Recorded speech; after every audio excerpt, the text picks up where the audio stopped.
It is I, Jonah Reagan, the uncommon voice for the common man, where if my hero Rush Limbaugh can be the big voice on the right, then I am the self-proclaimed biggest mouth on the right.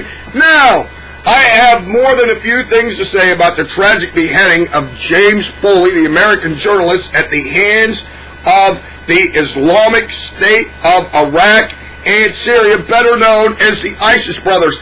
And for you people that, since you can cut people's heads off and put them on the internet, then I can come out here and I can do what I need to do on the internet too. And just for you ISIS brothers, at the end of this video, you want to stay tuned because I have something I need to say to you.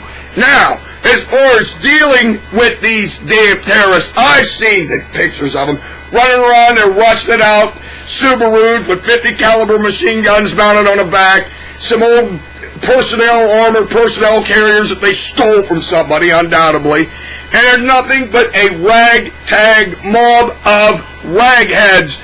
And the best way to deal with them is with a firm hand. And I heard that pathetic press conference from the community organizer-in-chief, and that thing was a joke, and then he goes back to his vacation in Martha's Vineyard. What more can you say about this clown, except this?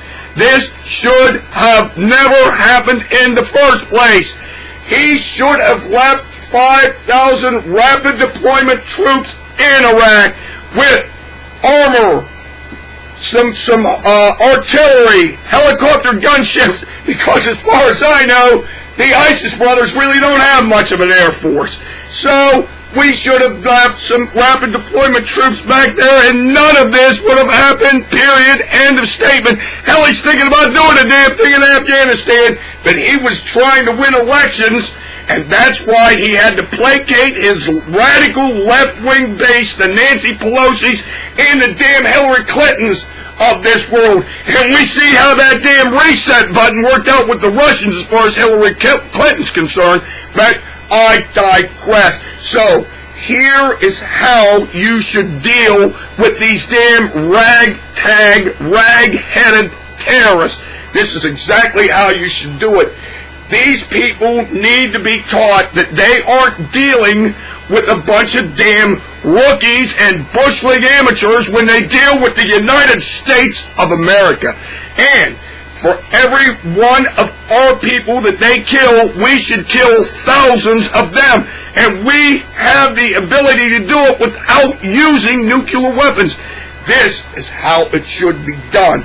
You should use what the Air Force calls a daisy cutter, which is a huge conventional weapon. This thing is huge. They pack it on the back of a C-130 cargo plane, and the cargo plane flies over, and they shove it out the back of it. And this thing is so big that they have parachutes that deploy randomly to slow the descent of this bomb, and the C-130 gets to safety. And when this thing hits the ground and detonates, this thing is so powerful that it sucks in all the air in like a 500-yard radius and sucks it in and makes an inferno which will destroy everything in its path for 1,000 yards. It is called the daisy cutter, and that is exactly what needs to happen to the ISIS brothers. And show them that they aren't dealing with a paper tiger and this damn nonsense of airstrikes and taking out individuals and all that bullshit isn't going to work.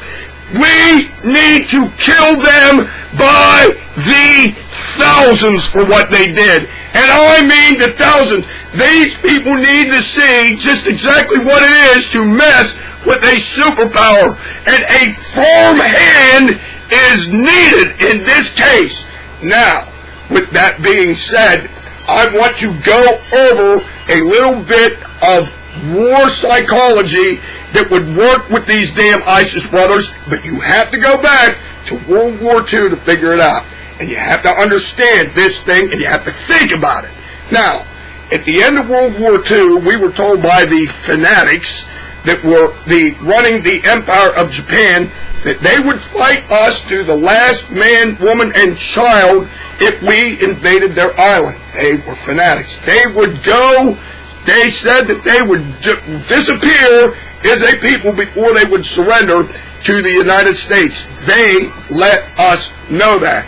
Well, what happened was, of course, is we detonated one of our atomic bombs over Hiroshima. Now, there were sane people that were in the Empire of Japan at the time, and they saw after the detonation of the bomb over Hiroshima that this war was lost, and they tried in vain to convince the radicals who would die for their president, emperor, and they would fight us, the last man, woman, and child. They didn't give a damn about the bomb in Hiroshima. They were still convinced to go on, which they did, until they detonated the bomb over Nagasaki.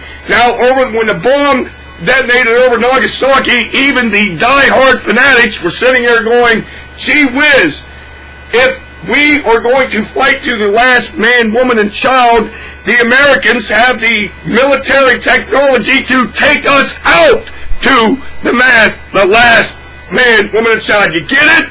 We have the ability to take them out to the last man, woman, and child. And then what happens then is the almighty human condition of self-preservation kicks in, and the human condition of self-preservation is very strong. And they decided that instead of fighting till the last man, woman, and child, they would just rather live. And they surrendered. And that is exactly what we need to show to the ISIS brothers, that we can indeed kill them, not by the thousands, but by the millions if necessary. And if they don't release the other captive that they have right now, that they will have a rain of death brought down on them in ways that they don't even understand. And you might have to detonate a couple of these daisy cutters until they get the message. And as Norman Schwarzkopf said, okay, well, they're going to die, and they're going to go up and get their virgins and castles in the sky. And as Norman Schwarzkopf said, if that's what they want to do, then that's up to them. It's up to the American military to arrange the meeting. And that is exactly what needs to happen. Now, for you people in the ISIS brothers, I have a few words to say to you. You are bragging that you're going to raise your black flag on top of the White House. Well, to be quite honest with you, the guy that's in the White House right now, he's never there. So even if he was there, it would be my luck he'd help you put the damn thing up. But this is for you.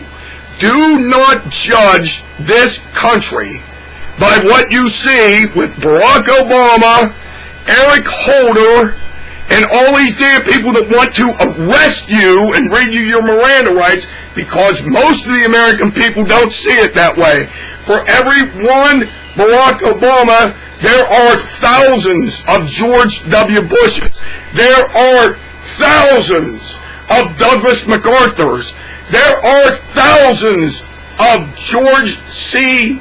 Patton. There are thousands of Americans that won't put up with this. There are thousands of Harry S. Trumans. There are thousands of Dwight David Eisenhower. And there are thousands of Ronald Wilson Reagans. And I'm telling you this, as sure as God made little green apples, there are more people of the mindset of those people than there is of this clown that's in the White House. Just be advised. And in closing, I'd like to point out something that I saw on an episode of classic Star Trek, and even though it is fictional, it applies here exactly the way things should be. It was an episode called A Taste of Armageddon, where an Enterprise landing party and Captain Kirk were captured on this planet, and they were being held hostage. Well, Captain Kirk ordered what was known as General Order 24, and in that show, my hero, my favorite character, Chief Engineer Montgomery Scott, that was in charge of the Enterprise, called up the people on this planet and said this: all of your cities and your military sites have been logged into our fire control system, and in 48 hours, the Enterprise will destroy the inhabitable surface of your planet. You have that long to surrender your hostages. And that's the kind of mindset that we need in dealing with these damn ISIS brothers terrorists. Until next time, this is your favorite conservative, Ronald Reagan, saying this to you now. Just remember what Scotty said at the end of that show. Quote, the best diplomat I know is a fully activated phaser bank. Until next time, I say this to you now. Over and out.